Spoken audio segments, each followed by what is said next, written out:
This is Trend Following Radio, where great thinking comes alive. Nobel Prize winners, legendary traders, best-selling authors, and the pros that know what drive us irrational human beings. I am your host, MICHAEL Coveel. Not filtered, raw, honest. That's my passion.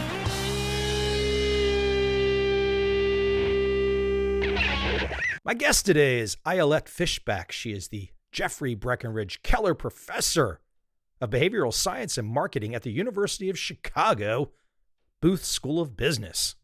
She's also the past president of the Society for the Study of Motivation. That clues you in a little bit where we're going to go today. It's all about motivation. Ayelet's new book is Get It Done, Surprising Lessons from the Science of Motivation. Again, that title probably doesn't surprise you given my lead in. Ayelet gives a fresh perspective on a topic that, let's face it, most people think is intuitive, or there's not a rule set for it, or there's not a better way to learn it. It's like anything. It's a skill. And people that study something like motivation, they're going to have the ideas, the tips, the tricks, etc. that can help us all. Hey, I don't care what direction you want to go, but pulling yourself there. But damn it, it takes something. And if somebody, like my guest today, Ayelet, can give you that extra edge, why not take it? Without any further delay, let's jump right into my conversation with Ayelet Fishbach.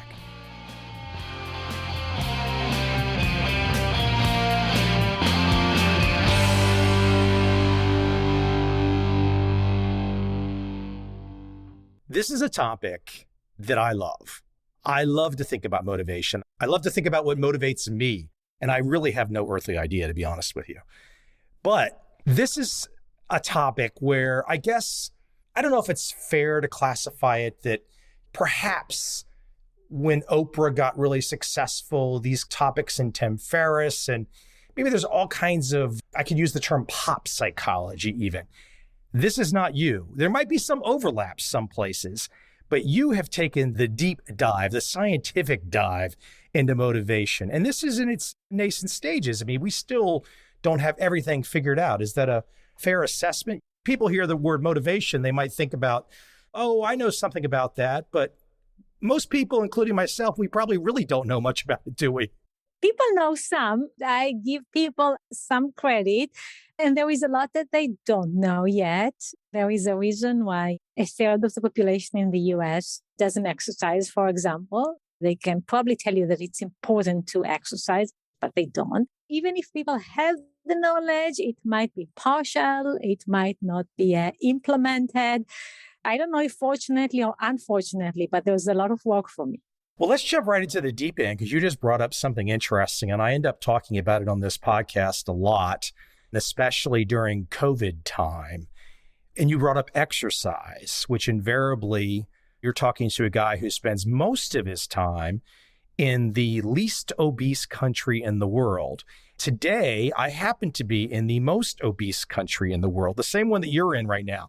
Except I don't think either of you fall into that category, and I'm not being mean or anything like that. But let's talk about that. You brought up motivation and exercise. This is really interesting, especially in COVID times, because, okay, it's always been a life or death matter. If somebody gets up to excess weight, there's all kinds of comorbidities that can happen independent of COVID.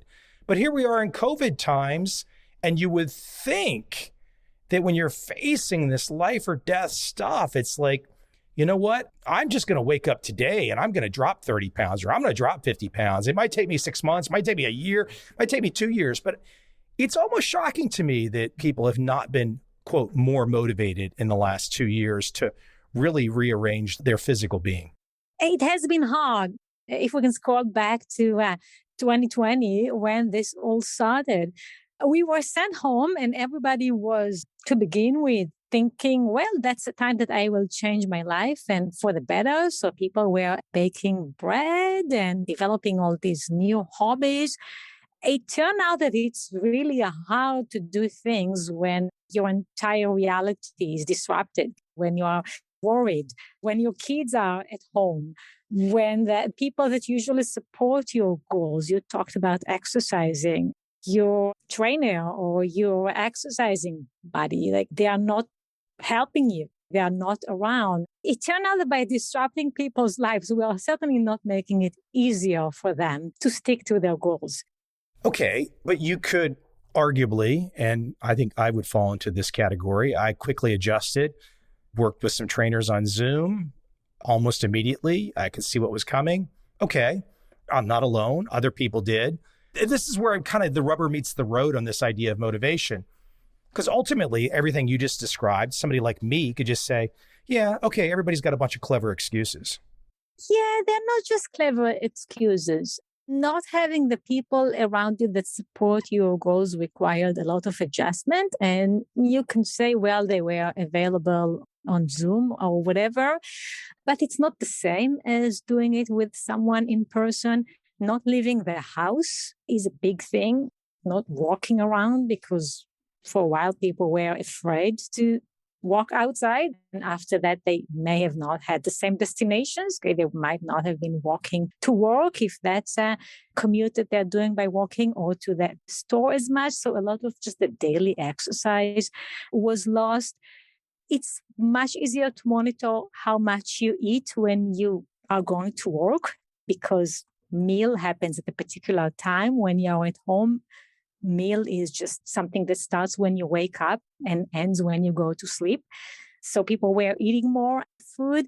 There was a lot on our mind that was different, that was new, when people are concerned about touching their mail. When we just started that, there might be a less concern about the extra cookie. When we introduce new things that you need to monitor, that you need to rearrange your life, it's just harder to pay attention to something like exercise and healthy eating, which are the goals that you are pursuing all the time. Let me push back on you a little bit more. So I can recall the middle of 2000, I decided, well, okay, I was exercising a lot already and had a routine and all that. I felt like, okay, I've got some extra weight. And I lost 25 pounds in a handful of months. And the reason I did that was because I said, well, there's too many great unknowns with this situation. We don't really got a good handle on this disease, but we know that carrying extra weight is a huge issue. For me, I looked at it, my personal motivation was quite simple, life and death. Now, what you just described to me, which, and I'm curious, you've got all kinds of experience on how people think and they make these decisions. Why did some people choose, not trying to pat myself on the shoulder, but why did some people choose life and death as a choice versus some people were like, well, I don't really have my trainer around and I'm just going to eat more, when clearly this whole thing, so much of this was related to extra weight. That's the part that's shocking to me. On the motivational side, I was motivated to like, hey, I don't want to die. But it seems like a lot of people were not motivated by the death part. I'm smiling because I love the way you describe it. Yes, when you learn that you should be healthy, that there is a major health risk out there, then you should probably take care of your health. Many people, when they hear about the danger, what they choose to do is ignore the information. We know that when we give people threatening feedback, we tell them that something might kill you, many people choose not to listen. And I could talk a bit about that. But why is that, though? Because some people clearly do choose to listen. So what's the differentiating point on especially something, this unique disease that shows up, that is presenting a life or death challenge, right to exercise, obesity, etc. So why do some people get scared and want to motivate themselves and some people don't? There are a few reasons. One reason people choose not to listen is that they might not feel that they can control it. What I love about your description is that you feel that being in good shape is something that is in your control. You can get up in the morning and do that. Many people don't feel that they have this control. At the beginning of the AIDS pandemic, many people that were tested for AIDS did not come back to get the results. Why are they ignoring the result? No, it's so critical for them that might tell them whether they are going to live or die.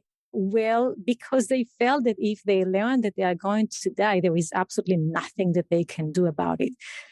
Clearly, it's not where we stand with exercising. People can exercise. It is under their control. But for many people, it doesn't feel like that. It feels like my body is my body and there is nothing I can do about it. One reason why people are not opening up to negative feedback, there are more. The motivational thing is fascinating to me and how people make choices. I mean, many of us are in our own little bubble. And if we find a way to be motivated, and I like to think I'm a pretty motivated guy, if we find to be motivated, we don't necessarily think anymore about what it's like to not be motivated. I don't understand, I mean, let me dig into you, for example, just you as a starting point. Give me the moment in time, a young lady, a young woman. When did you start to say this idea of motivation, whether you're looking at yourself or other people or both, the notion of motivation being something like, wow, I really want to investigate this. You can see I'm a curious guy too. I want to know. Maybe I'm not phrasing the questions correctly, but I want to dig. I want to dig on you. I want to know what you know. When did you start to go down the path of like, hey, this is where I want to be? Was that this weird thing where the enemy is you yourself, the barrier, the obstacle is yourself. If you want to do something, why don't you just do it? What does it mean it's hard for you to get up in the morning? You want to get up, get up. You want to stay in bed, stay in bed. No one is tying you to bed. What's the problem there? And nevertheless, it's so intuitive for us to understand that, yes, I want more than one thing. Part of me wants to excel at my job. And so that part wants to get up early in the morning. The other part just feels lazy today and doesn't want to do that. These internal conflicts were very interesting for me. Actually, back in the 90s, when I started this journey, I was studying self-control, how people motivate themselves to do something that they themselves don't want to do. Back when I started my journey, what I found is that when you tell people that there is a temptation, that there is a problem, they are better at self-control. We basically told people that when you want to work on your schoolwork, these were students, there will be temptations. People are going to invite you for a party. There's going to be something interesting on TV. What are you going to do? It really didn't matter what they were going to do and how they responded at the moment. What mattered is that they anticipated that this problem is going to appear. And by anticipating that problem, they were better able to prepare for it. They were better able to overcome the temptation. We basically developed this intervention that inoculates you to temptation by knowing that it's there, by thinking about this in advance. This is how I started my journey. This is just one of the things that you can do to stay motivated. Just to pass along an example, I can think back to me, someone in high school and college. I was never motivated by the idea of grades. This is going to sound funny, speaking to a professor at a very fine university, and maybe your students don't tell you this. Maybe most of them don't think like crazy me, but I always looked at the situation with getting grades. I wasn't motivated because there was no motivation, meaning the motivation was, Michael, if you memorize these books and get good grades, you'll go to the good university and you'll get a good job. And I'm thinking to myself at 15 and 16, this sounds like the most boring life I could ever imagine. It almost felt like I was in the midst of clapping seals. And I was like, well, hold on, let's talk about this. Let's have questions. I was kind of like, well, okay, I've got to do this. I've got to get these degrees because this is what I've got to do to fit into the basics of society. But I was never motivated because it wasn't motivating. It's just interesting, I guess, how for someone like me, it's like when you really love to do something and then you get curious about it, then you dig into it, then the motivation comes. I completely agree. And Michael, what you're describing is what we refer to as intrinsic motivation. You're motivated to do something because it is fulfilling to do it. Doing it is the reason to do that. You were maybe motivated to learn some new materials because you were interested, because you wanted to figure out the answer to some problem. The contrast to intrinsic motivation is doing something because it will pay off in some distant future. There is really no immediate gratification. There is no sense of engagement and enthusiasm while you do it. It's something that will pay off when I'm a grown-up, when I get a job or a student that can be like maybe in 5 or 10 years from now. By the way, going back to exercising, I suspect that you are also intrinsically motivated when you exercise. You probably do something that you enjoy. You probably feel like you are building your strength as you are doing it, as opposed to exercising now because in 10 years, I still want to be in good shape, which is much harder. Oh, yeah, for sure. I mean, I enjoy it. I enjoy the whole process, the good sweat, trying to fight father time and all that kind of stuff, which it's multifaceted as to why someone like me likes exercise. And I'm not alone. I'm sure many people have many motivations. I don't take it to the extreme, though. I sometimes wonder about the motivation of people that enjoy doing 100-mile marathons. That seems like an entirely form of OCD motivation that doesn't inspire me at all. Yes, some people do over-exercise to the extent that causes injury. We think that what's going on is that they may have learned that immediate difficulty, immediate pain is signal that something is working.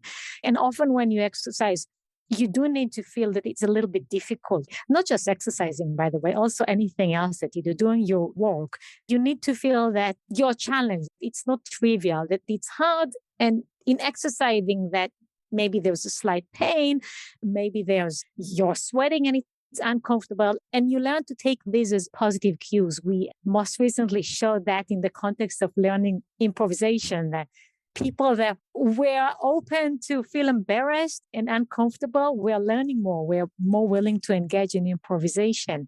The risk with that is that you might get too addicted to the pain as a positive signal to the extent that you might injure yourself. Yeah, it's always about finding that balance. It's always about the balance. Let me keep you at something very basic, which is kind of a phrase that in your writing, and I like it, is I think so many people, and perhaps we could even define what we've been saying so far as the warm up to this, but so many people, they think about something like a goal. The goal is, and I'm using your phrasing here, they think of goals as chores. They go down this path that it's something that I got to do, whereas they don't find the joy in it. They don't find something that they set a goal on that brings joy. I've got my perspective about why so many people do that. I think so many people fall prey to what society wants them to do versus what they want to do. There's a great Alan Watts video, the Buddhist philosopher on the internet. Basically, what would you do if money was no object? So do something you love. And if you do something that you love and you really love to do it, eventually you'll become really good at it. Other people will see that and you'll find your money out of something you love. But most people don't look at life that way. Most people look at life the other way. I have to do this degree to get this job, to sit there for 30 years before I retire. And then I retire and I'll be 80 and then I'll go do all the fun stuff in life at age 80. It's sometimes tempting to think that we can do things without joy, that we can stick to it and then get the benefits and enjoy the benefits. It just doesn't work. People cannot persist for a long time in something that they don't enjoy doing. So having a plan to get a job that I don't like, but that will pay off in some future, well, you're not going to be very good at that job. So that actually doesn't work very well. When we look at people's New Year resolutions, they often resolve to do something that they will not enjoy doing. Now, the reason that you set a resolution already tells me that you're not too thrilled to do that, because otherwise you would have done it already last month. But the extent to which you can find a joyful way to do it will mean that you will stick to it. Maybe you don't like exercising, but if you can find an exercise that you do enjoy doing, at least to some extent, you will stick to it. I love your insight that many people don't do it. And you have to wonder, like, why is it so unintuitive to understand that joy is important? Probably because you make plans for some future self. You don't really care about how that person will feel. You sign up to some academic degree that you will pursue at a later point. Okay? So you don't seem sufficiently sympathetic to this future person that will have to follow through. Take on a project work that you will suffer through it, but at the time when you sign up for it, you don't have sufficient sympathy to the future self that will actually have to carry out the job. And so we need to somehow get people to understand that there is a problem, what we call empathy gap. you need to be more empathetic to your future self. You need to understand, Michael, what you already realized, that you need to find the joy in what you're doing. Otherwise, you're not doing it. Let me open this up to a big picture issue. I don't want some people that listen to my podcast, they're going to think that I'm predisposed to stay in this topic, but I find it really interesting, as I've stated so far, the idea of exercise and obesity and motivation. How much of, when we look at something like America, and we can all look at the trend line for the weight gain in a place like America, and the trend line is just steady and bad year after year after year, how much of motivation or lack thereof motivation is driven by peers, friends, family, etc.? It seems like the later I get on in life, I'm not that late in life, but it seems like that so many people are driven by a motivation that's not internal. It's somebody else's motivation. It's the society motivation, the system motivation. I sometimes feel like I'm a stranger in a foreign land, in the sense that I just have a very hard time even relating or understanding how they got to that place. Of course, if you bring somebody like me into the bull in the china closet, they don't like me. Maybe they don't like you either if you're talking about motivation. Obviously, they like you enough to listen to our conversations. I would not feel too bad about it. Thinking about why people in America don't eat in a more sensible way, why we don't eat healthy food as much as we should. I think that many of us know we need to be eating more healthily. It is hard. Many people believe that healthy food is not tasty. It's what we call the healthy food myth. The reason people believe that healthy food is not tasty is because they actually envision it in a less tasty way. If you think about healthy food, you usually envision it in a very dry way, like unprepared, without spices or flavor. If you just think about the food that's healthy for you, mainly veggies, fruits, everything that you know is good for you. If you think about this being prepared in a delicious way, you will like it much more. We are part of a culture in which healthy food is associated with that. I could eat Reese's peanut butter cups for my meals all day and not gain weight if I just don't eat too many. Let me expand this from obesity. I was trying to make a larger point. If I think about obesity, okay, that's one issue. If I think about watching Netflix all the time, 24/7, that's another issue. If I think about buying stuff nonstop on Amazon, that's another issue. If I think about posting pictures that are basically fake on Instagram nonstop, that's another issue. It seems like people are very motivated to do these things that don't end up with a, quote, pot of gold at the end of the rainbow. The pot of the gold at the end of the rainbow could be anything. It could be a painting. It could be new physical you. It could be writing a book. It could be anything. But it seems like people are very motivated to do things that are just time killers. What is going on psychologically there where, let's face it, you and I can go on Instagram and it sure looks like armies and armies of, I'm not picking on the ladies, but armies and armies of ladies, I think they do it more than guys at this moment, really, really love to put pictures on Instagram nonstop. People are motivated to do some things. They just might arguably be doing things that don't necessarily advance their self. You touched on many points with this comment. Well, social media is addictive. We know it's addictive. Addiction is hard to overcome. Weight gain is hard to undo. It is much, much easier not to gain weight than to lose the weight that you already gained. It's much easier to avoid social media before you started than getting rid of it after you already formed the habit. This food and unhealthy social media habits, they are addictive. We know that. What I'm really driving you at is kind of, and use this phrase, the right goals. Now that could sound subjective, but clearly there are some goals that we as human beings in a limited lifespan, there are some goals that we can do that probably will give us much more happiness, success, etc., versus some of the goals that are kind of short-term dopamine addictive. Absolutely. And most people can identify their long-term goals, what is tempting, what is standing in the way why they're not doing it. Surprisingly, most people can give you a reasonable advice for how to do the things that they are not doing. They have some knowledge.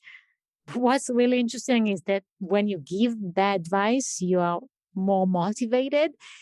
What I think is missing is often having a more general framework of thinking about how am I going to do it? How I'm going to get from here to there? What is feasible? What is not feasible? You mentioned setting goals. Goals that are not feasible, they are just going to frustrate you and you'll never be there. We're talking about weight loss. When people set an unrealistic goal, I find it as useful as setting a goal to be 10 years younger. We were all 10 years younger. Well, at least most of us, we would be healthier, but we can't do it. That's impossible. We can lose some weight. If we set our goal at a weight that is just unrealistic, it is like expecting that you will be young and athletic when this is impossible. The goal needs to be realistic. It needs to be a goal that is easier to collect feedback, that is intrinsically motivating, okay, that you enjoy. You might disagree with me on that, but you need social support. You need the people around you to cheer for you.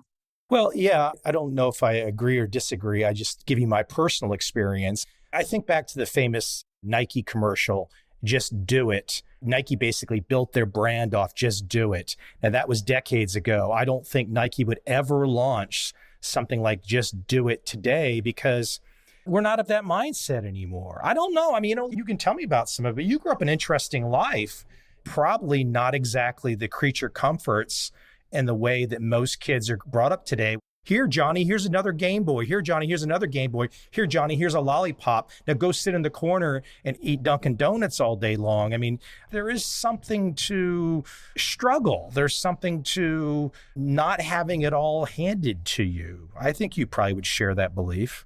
I completely agree that struggling is important. Having something that you're passionate about, that you need to work hard to get, that is also nice to work on, okay, that brings you joy. Yes, people need to embrace struggle. And this goes back to what we discussed, the no pain, no gain, okay, which should never be extreme. Okay, you should never be in too much pain in order to get the gain, but being more comfortable. Let me push you a little bit. It's interesting. Here we're having a conversation, man, woman. Generally, if I'm talking with men, most men that have perhaps had a chance in their lifetime to excel in sports or to excel in business or whatnot, they don't do in their talking and their thinking. Us guys don't do what I would call the group stuff as much. It's more like, if you want to be the wolf, then you better learn how to hunt. If you don't learn how to hunt, you're not going to be the wolf. It's something stark like that, where I sometimes find, maybe this is ultimately a fine difference, not necessarily better or worse, but a fine difference between men and women. It does seem like women will be more empathetic and more willing to consider members of the group that are struggling and members of the group that are not figuring it out or not motivated. Whereas I think guys are kind of like, okay, you either do it or you don't do it. And if you don't do it, you go to the back of the line and we kind of know what you are, and you'll just choose some kind of version of life that's not going to be terribly interesting. Does that sound really stark? I mean, you must know there's these differences between how guys and ladies will think, right?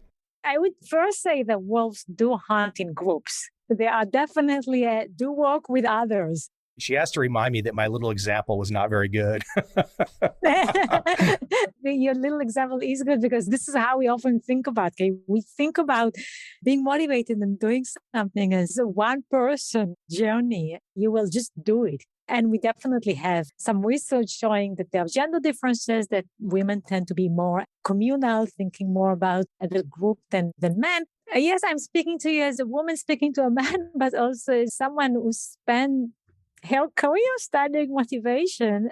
There are very few examples for people that are doing something with no support, that can look back and say, yeah. What about an author, an artist, a painter? There are so many professions that are, when you wrote your book, I mean, yes, okay, there's people that support you, so to speak, but you had to look at that screen and you had to do that research and you had to write those words. That's what I'm driving at, is that sometimes I think people look at these great success stories and don't realize that there is a lot of, or if someone's writing a screenplay or whatnot. I mean, I can think back to the stories of Steven Spielberg being motivated to go learn the craft of being a director. I mean, yeah, people are going to tell things along the way, but when you really get into it, there is this solo thing that drives people. Now, if I'm completely wrong, you're going to tell me. I completely agree that you can go with your passion and you can get far with your passion. What I say is that humans are social animals. We live in a group. We are inspired by other people around us. We work with other people. So for me personally, I now have a profession that is very different than how I grew up. First generation in college, I grew up in a different country. I grew up in a socialist community. I'm now in a university that is quite the opposite of any socialist ideas. Does that mean they pulled all the socialist ideas out of you already at the University of Chicago? They took it all out? An exorcism or something? What did they do? I tell the story in my book. My very first month in the job, I was learning how to teach my class, and I asked a colleague to borrow his book. He suggested I will buy that book for myself. Like, why would I need his book? I have a research budget. I can buy books. And I was like, oh, wow, I don't need to borrow books. I should own my own books, which was an insight. I learned to be much more independent in how I do things. I get what I need for myself. But then when I think more deeply about the ideas and the research that I've been doing and writing about research, this is the result of interacting with like-minded people. What I did is moving from a place where I was the only person who thought in the way I was thinking to a new place where there are many people that are thinking about motivation and about changing behavior and about research and how to help people. You can change your environment. You can change the people with whom you work, the people that inspire you. You do it on your own and it works. But saying that, therefore, I created everything that I did by myself. There are so many people that inspired me, that are still inspiring me, and they just help. I agree, too. I mean, I've got all kinds of inspirations. Let me keep it to your background for a second, because I think this is really interesting. How would you describe growing up? You said a socialist environment, and this would have been in Israel. Would this have been, I don't want to use the wrong term here, but I want to say commune, a group where personal possessions and wealth and whatnot was meant to be more shared and not something where people are trying to be, well, that's the richest guy in the group over there. It was more about being equal as set up by the rules of the group. Is that a fair way to think about it? Absolutely. I grew in what is called a kibbutz, which is a small society. Actually, that kind of living doesn't exist anymore in Israel for many years. But when I grew up, I did not have any personal property. I didn't own my clothes. I didn't own my toys. I basically shared everything with the kids that were born in the same year that I was born. We lived together. We all slept in the same house. The children that were born that year were together. That started to fall apart as I was growing up. Were you always thinking from a very young child that you had a different perspective, or maybe there's a different way, or were you okay with that style of living until a certain point where you thought, this is not for me? How did that evolve? Let me say that I still don't care a lot about property. And this is now coming from someone who owns a lot of property. I have a lot of stuff. I sometimes wish I had less stuff to worry about. That wasn't a great fit, is that I wanted to study. Ideas. I was interested in psychology and in understanding how the mind works. When I was thinking about education there, I got comments that were, well, go study something useful. Okay, maybe be an engineer or an architect. With, of course, like, it wasn't clear whether I can do it because I'm a woman, but nevertheless, it was supposed to be useful. And I actually think that I studied something very useful, but it was not how my profession was perceived back then. I had a conversation with a very random conversation outside of this country with an American billionaire. Conversation with an American billionaire, random, completely random that we even met. No pretexts, just an average guy who happened to be a really interesting, very well-known guy who did very well, flying under the radar. You were talking about possessions, and I thought it was really interesting in talking with him that he was enjoying being outside the States and no longer owning things like a $50 million mansion on the coast of California, and very content to be away from all of that and not owning it, possessionless in a way. Obviously, he's going to have his wealth, so to speak, but it is interesting what your thought that you might think somebody like me, I'm going to instantly hear about you growing up and think that there's only negatives in that environment. I find as I get older, these possessions, so to speak, for example, if we want to be motivated to do anything, it's going to take time. If we have all of these possessions, taking care of a house, et cetera, all these other things, those things take away time. For those people, I think, in life that have figured out motivation, you want to kind of keep the playing field clean, so to speak, because there's going to be all kinds of uncertainty and things you can't plan for. And you want that clean field as much as you can have it. Possessions, at least from my perspective, too many possessions, they steal time in many, many instances. As one reason, there could be other reasons. You might have other reasons why you think too many possessions can be a negative, but that's one from my perspective. I completely agree. I would say the possessions, they slow you down. My long soliloquy there, you said it better, slow you down.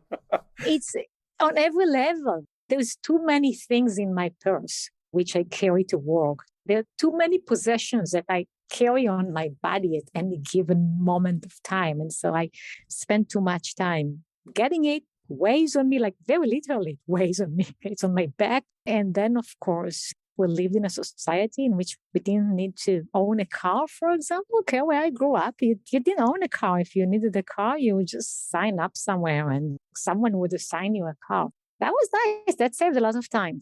Let me get you specific a little bit and talk about some of the depth in your book, because I've kind of taken you around all kinds of subjects so far. Let's talk about the illusion of progress. I think I know where you're going with this, and I sometimes think about myself. I always imagine that I'm progressing. I never fight myself. I always feel like I'm pushing the ball forward. And then sometimes maybe the work of getting to that goal will get ahead of the illusion. And then maybe sometimes the work will get behind the illusion. But I always just have it feeling like things are flowing forward. And I think that seems to be, at least as a hack in my life, that seems to have worked well, is always imagine things are moving forward. And now you might bump into an obstacle, but then you just have to can't work around the obstacle. Yes. To stay motivated, you need to see that there was progress.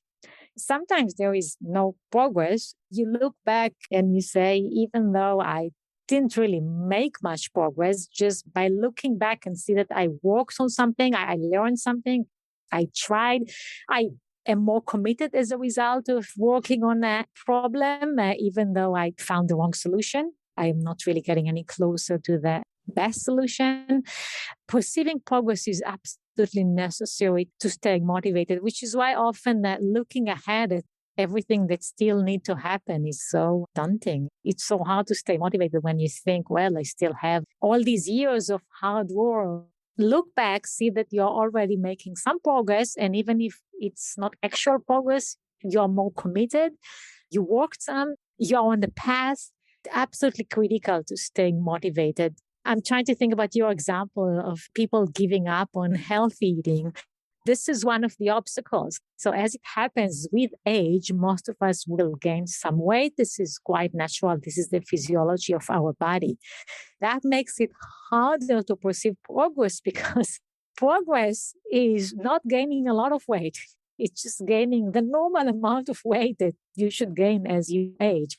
Why do any of us have to gain any weight when we age? I mean, if we want to, we could stay the same weight. I mean, as an adult, as a male from age 18 to perhaps, if we're lucky, 90, you could legitimately stay the same weight if you want to, if you're motivated to do so.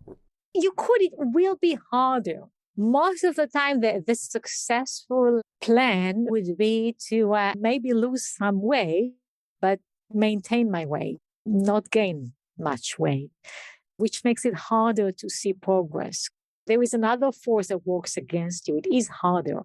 I just like pressing you here and just kind of digging through your mind a little bit. Let's talk about dreams, another angle to look at this. I guess we can all think of what the definition of dream means. I guess for me, I look out there into the ether and I say, I'm going to do that. I'm going to do that. I'm going to make that happen. I've decided that I'm going to do that. I therefore will do that. I don't know when it will happen. I don't know how it will happen exactly, but I will do that. It's probably my way of thinking about dreams. I kind of get the impression a lot of people really don't think about dreams. I mean, look, let's be honest. In America, getting a high school degree, getting a college degree, getting a job, and getting married, those aren't exactly dreams. Those are pretty easy things to do, relatively speaking, in America, in modern America. Where is the rub here on dreams? What do you think about dreams? So there is actually really interesting research by Gabrielle Oettingen at NYU. You should talk to her some. She has been on this show. She has been. Yes. Okay, so I missed Very early, actually. Oh, She was great. All right. Actually, I think I told her after listening to her talk for an hour, I was like, can I please come be one of your grad students? I think I was going to fall in love already just talking to her. Yes, so Gabrielle is amazing and a good friend. She looked at fantasies, which aren't exactly dreams, because I think that when you talk about dreams, you are talking about more realistic dreams. Fantasies actually don't help people. They often stand in a way of getting where you want to be because you daydream, okay? Because instead of doing the work, imagine yourself with the medal or the degree. Imagine yourself being happily married instead of doing the work of finding your soulmate. Fantasies by themselves don't work and can even interfere. Now, dreaming is important because you need to know where you're going. Because you need to say, well, I do want to use your example. I want to be married. Maybe right now I'm single. And so this is my dream. Now, here are the obstacles. And now going into the minds of people or people that want to start a relationship. Maybe the obstacle is that I'm shy. Maybe the obstacle is that there is a pandemic. So really hard to meet people. Understanding that this is my dream and here are the obstacles and this is what needs to happen so that I can get over these obstacles is this process of overcoming temptations, overcoming obstacles that helps people. So that's maybe a bit of a convoluted way to say that dreams are great by themselves. They can actually replace healthy action. 100% agree. I think if you're going to start with a dream or an idea, you could even just call it an idea or a goal, at least in my mind, the way I'm interchanging these terms. But you've got to start doing something then. I find it very unusual for people that might year after year say they're going to do something and there's no progress, there's no work towards that. I'll share with you also in part of my life. I mean, I love doing yoga. I'm pretty good at it. I love the motivation of doing that with other people because you can, especially if you're with people that are better than you. I'm not just the lone wolf on some of these things, as I would say. There are definitely many things in my life where I can see being around other people that inspires to your goals. Whatever goals I might have in yoga, it's so much easier to reach if I'm around other people that are better than me and perhaps even pushing harder than me. And then that raises the game for me. There's probably a more technical way of describing that in your world, but that's kind of a hack for another way that I look at motivation. Technical word that you're referring to is social comparison, but you described it in such. I knew you guys had defined it as something. Yeah. So if I want to be technical, what you just described is upward social comparisons, and you described it so much better than saying upward social comparison. Let me bring up roadblocks. I can think of so many projects that I've been involved in where roadblocks will appear. Earlier in my career, more of a knockdown, drag out, fight through it, maybe some kind of business conflict or something. But then oftentimes it's you're in the middle of a project and you start it and maybe I've got the best intentions. I get into the middle of it and I realize, well, gosh, my expertise is not so good. It's going to take a while for my expertise to get up to where it needs to be. So the people that are going to be involved in this see that I'm competent. So there's all kinds of different types of roadblocks. For me, the roadblocks don't necessarily bother me. I think maybe one day we all run out of time. So if there's too many roadblocks and we run out of time and we all die, then that's not fun because we didn't get to the goal, so to speak. But for most people, what really drives the roadblocks? I sometimes look at other people's roadblocks and I just think, you just don't want it. And maybe this is getting back to our earlier part of our conversation and making excuses. But I sometimes really, like I said, a bunch of guys talking, we look at some of these roadblocks and say, well, you either do or you don't do. But speak to me about roadblocks and psychology going on there. Yes, you mentioned that there are many types of roadblocks. Sometimes you just cannot do something because the environment doesn't allow it. You mentioned traveling. Maybe you just cannot travel. We close the borders. I'm more interested, and I think that also you're more interested in the internal blocks. When you are the thing that blocks you, the reason that you don't do something is that you hold two goals that just cannot be pursued at the same time. They undermine each other. It's the resolution, healthier food, which happens on the same week in which you sign for a baking class. The resolution to save more money on the month at buying a fancy car that you might not really need. It's when we do things that go against our goals, maybe because we didn't quite think about our goal system. What are the main things that we want to achieve in life? And how do we make sure that we are not doing two things that conflict with each other? How do we find activities that help us achieve more than one goal at the same time? Change your commute to work so that there is more exercising involved in it. Feed two birds with one stone, which is the friendlier version of the other phrase. How can you get your goals to fit with each other, to enhance each other so that you are not constantly doing something which undoes the thing that you did a moment before, if you know what I mean? You're not working against yourself. I think that this is what you mean by you look at the person and you say, like, well, what are you doing? You're like, what you're doing now is undermines what you were working to achieve before. This is when people have multiple goals and they never quite thought about them in a way that made sense.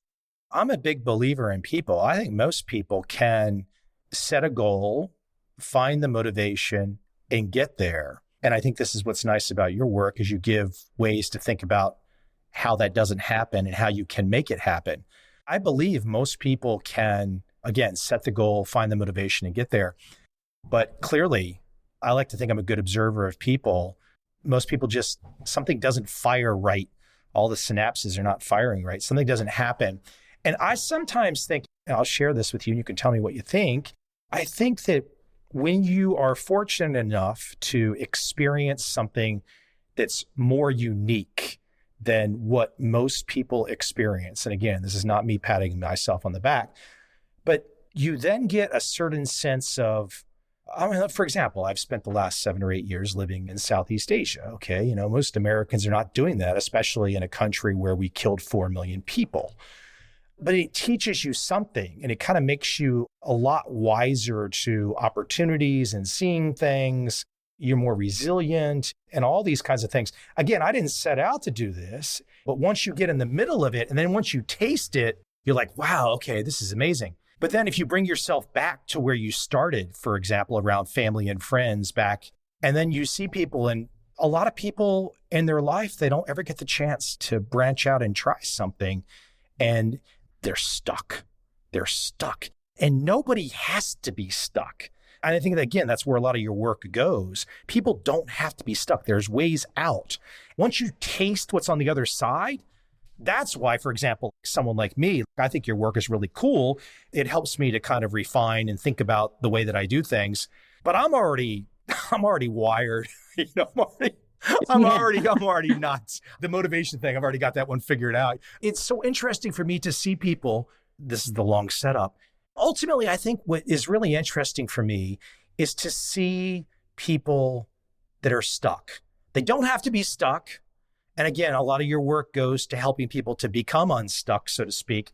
Probably all kinds of academic ways to phrase this, but it's sometimes very frustrating to see people that they want to have that feeling. They want to have that euphoric feeling of achieving something and doing something on their own, so to speak. And it seems like society is set up in a way in the modern world where there's just not enough people that are trying to say what you're trying to say to people.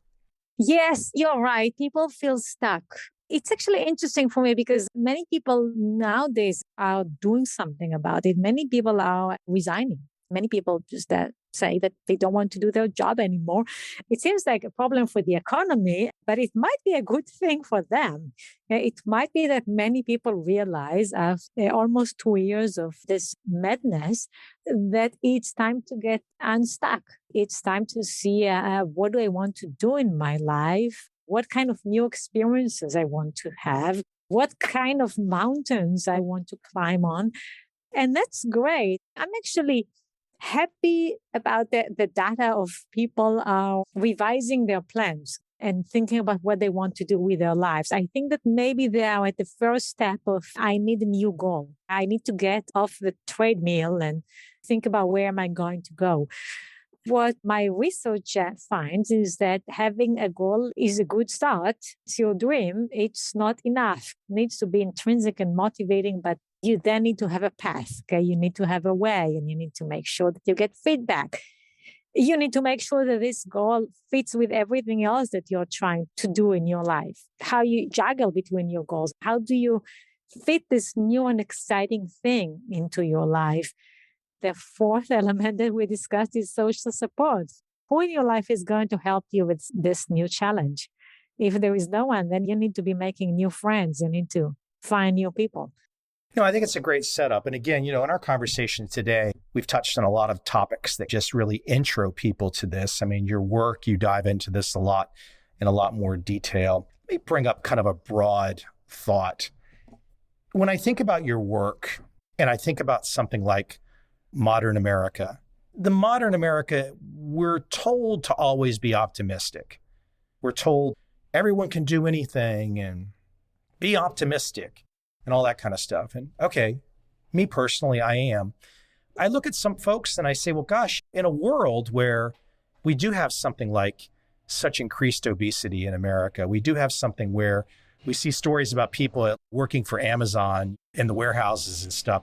This is not fulfilling work.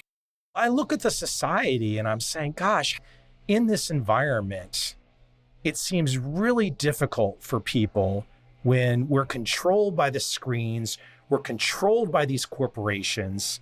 You and I can say philosophically, well, yes, you can make your decisions, I can make our decisions, but we do know that a lot of these big corporations are really driving behavior, and we know that mass media is driving behavior.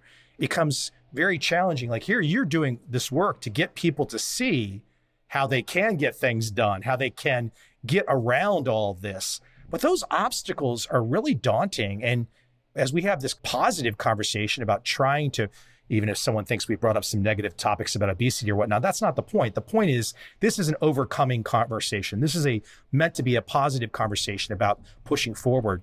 But I really do think a lot of people, back to that stuck term and the overall societal message, so far, we're not doing a very good job of this, are we, of getting people motivated towards new goals. It really seems like, of course, you just brought up the example with COVID and some people stepping out and looking to do something different, but it's a terrible mess in modern life, isn't it? It is and it isn't. We have more choice than ever in history. Okay, we have more control. Is that good? Is it good that I can go date 10,000 ladies? Is that good or bad? Maybe I want to be back in the old days when there's only 5 ladies in the neighborhood and I wasn't looking on Instagram all the time or something. Yes, absolutely. It means that we have more freedom.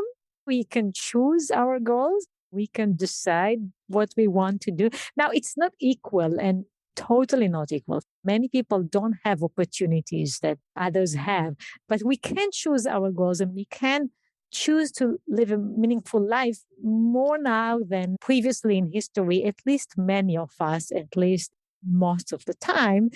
The question is whether we master the way to do it, okay? Whether we can control ourselves, whether we can lead ourselves. In a way, live in an era where What makes us thrive is us ourselves, but we need to be pretty sophisticated. And Michael, you're pretty sophisticated, but not everybody is. And it helps to read the science and talk to people.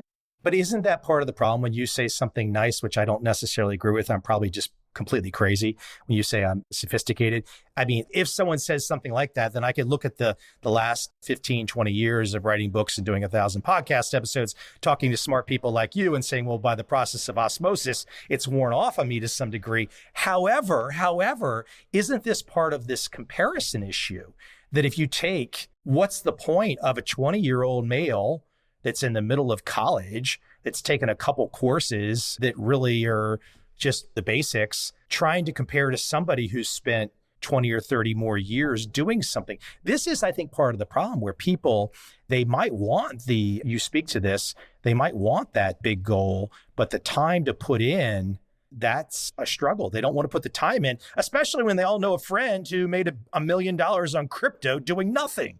It's a really challenging world, right? It is a bad social comparison. Okay, when you look at the successful guy and you get into the mindset of if I don't make it by age 24, then really, what's life about? Look at your world. Okay, let's say somebody wanted to get into the science, the psychology of motivation. And this is really motivating them. And it's a young man or a young woman, and they're 18, 20 years old, et cetera. They read your book and something, and they say, I want to be an author. I want to do this too.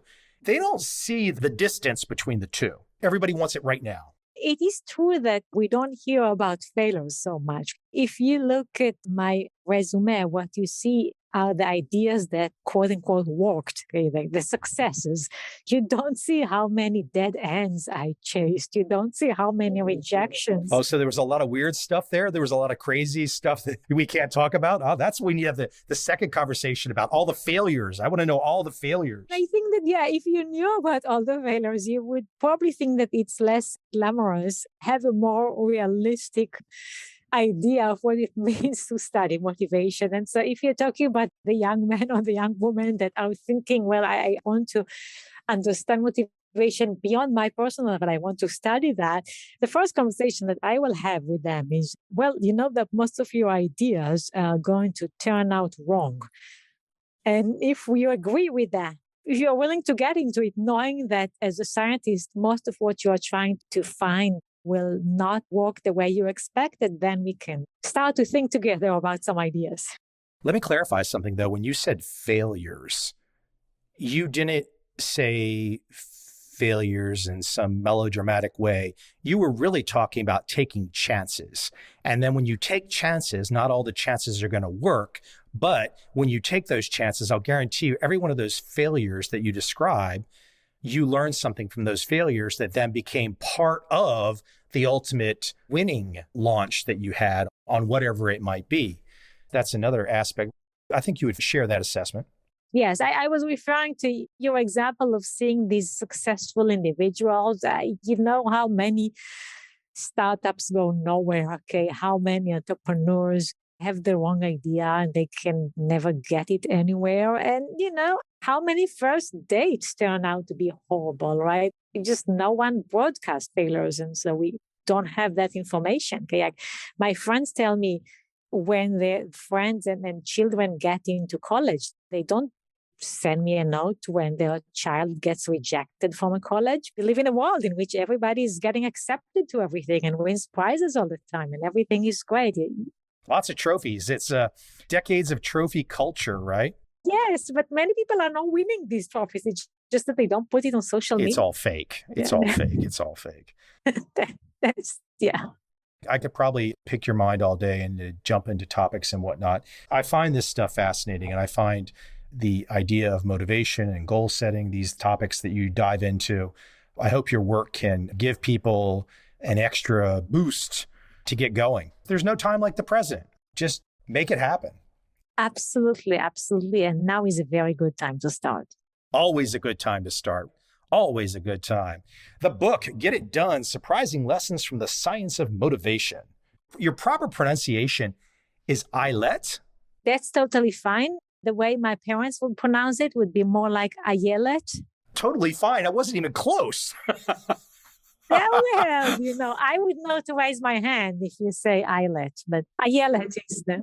My last name is Covel, and most people never pronounce that correctly, but that's Covel, shortened from Kovaleski, shortened from Kavielauskis, Lithuanian, all kinds of things with names. Yeah, Covel is pretty good. This is pronounceable. Most people don't guess it right. Co rhymes with toe and bell, but so most people kind of get it wrong. Yeah. My name is like the sentence I yell at.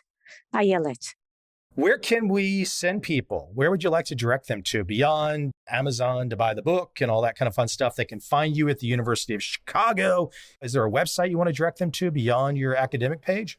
Yes, they can go on ayeletfishbach.com, read more about my research, see some other interviews that I've done over the years, and just get connected with me.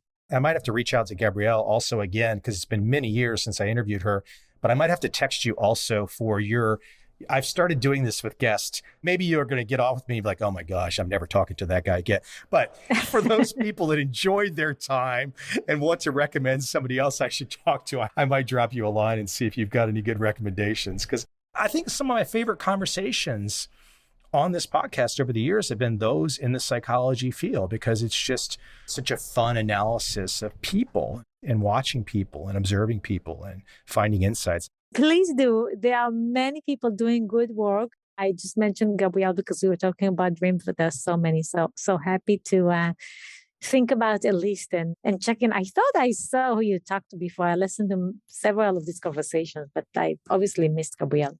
Well, cool stuff. I appreciate it coming on. Thank you. Please keep me posted on future books. I will. Thank you very much. That was a lovely conversation. I'm glad we were connecting. So it took, glad I was at the right time in the right place.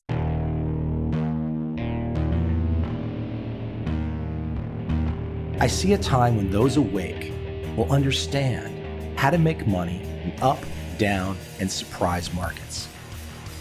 Whether new trader or experienced, college student or financial advisor, protecting against a crash or just trying to make a lot of money, trend following offers everyone an answer in uncertain times. To get started immediately, send me an email, michael@covel.com. I will send you the right trend following steps to take along with my free video. But if you want to buy and hold, trust the government and trust Wall Street, this is absolutely not for you.